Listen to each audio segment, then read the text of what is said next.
Yun, eto na nga yun.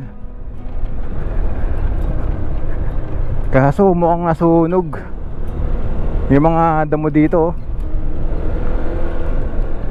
Hinto muna tayo dito. Wow.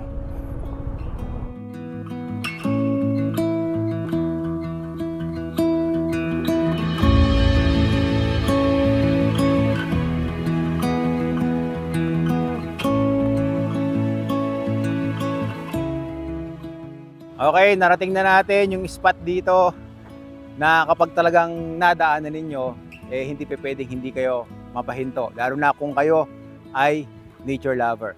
So meron ditong space na pwede nating pagparkingan habang pinagmamasta natin itong magandang scenery na meron dito.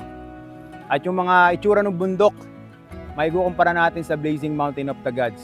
Mga rolling hills na napaikot, tapos makikita natin dun sa baba ng bundok yung malawak na palayan. Na siya namang magbibigay sa inyo ng pahinga kapag kayo ay huminto dito at matsyempohan nyo na maganda ang panahon. Ngayon, medyo kumukulimlim na, kaya hindi natin ramdam yung init ng araw sa balat. Kaso ngayon, natsyempohan natin, nasunog yung mga damo, mga puno na makikita natin dito. Mukhang nagkaroon ng grass fire dito.